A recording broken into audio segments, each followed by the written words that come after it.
But to kick things off today, have you seen this video? Take a look. Hi, Erin. Hi. Okay, so I'm gonna just give you some actions to do. And just do the first thing that comes to mind. Show me what it looks like to run like a girl. My hair.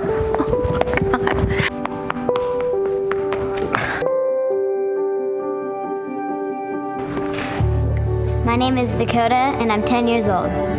Show me what it looks like to run like a girl. Throw like a girl.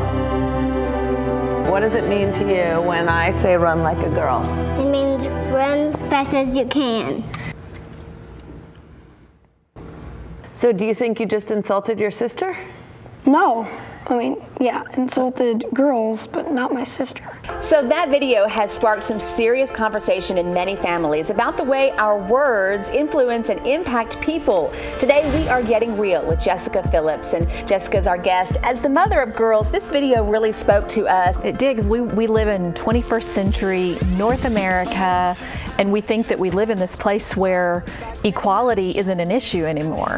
And then a national ad goes out like this, and women, men, dads are sitting at their computers watching this, and everybody's in tears because it just shows us that at some point that little girl who's fierce and she's running like a girl hits puberty, and her confidence turns into fear. Her fierce turns into fear. And it broke my heart when I saw this, especially raising a daughter. I know it did yours too. Yeah, well, and you can tell the little boy, he's okay with insulting girls as a whole, but not his sister. So it kind of, you see the wheels spin like, oh, that's my sister. Right. And I think it's about hitting this issue. It's not necessarily just about gender, that it's about being who you're supposed to be and attacking that. And growing up in my house, everyone always used to tell me, Jessica, don't be bossy.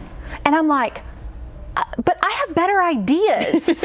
Why not be bossy and tell people what it ought to be? Because I have the better idea. And so growing up, at some point, I started to become shy because I didn't want to be bossy, and I sure didn't want to be the B word, and that's what it became as I became a teenager. Is if you were outspoken as a young woman, you weren't necessarily applauded. You were kind of like, oh, Jessica, it's not about you. Don't have the spotlight on you. And eventually, it took me a long time, as it does, I think, for a lot of our daughters, to come back from that and to realize we get to assert our calling. Yes. Like whatever God's created you to be, let's assert that and be okay with that and confident in that and affirm that in our daughters, so that like a girl is a positive thing, whether it's a son or a daughter or a dad, whoever's saying maybe it. it's little boy and it's like a nerd. Nerd is good. I mean, we don't want to use the word nerd, but we can't allow those negative connotations to change who God created them to be. That's exactly right. Malcolm Gladwell wrote a book several years ago called Outliers. Must read. It is a must read. Yes, read it with your kids. I mean, this summer, especially if you have teenagers, read it with them.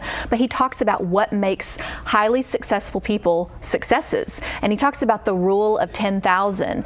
And he's talking about when you apply 10,000 hours to something is when you actually master a craft or an art. And that most of these successful people, no, not most, all of the successful people that he's interviewed have given 10,000 hours to something. And so you and I were talking, and I said we ought to be hashtagging, instead of like a girl, like hashtag 10,000. So we have to watch the way we phrase things, the way we say things, because it has a lasting impact. I've told you this story before, but I had somebody tell me in junior high, your shoulders are so broad you could be a linebacker.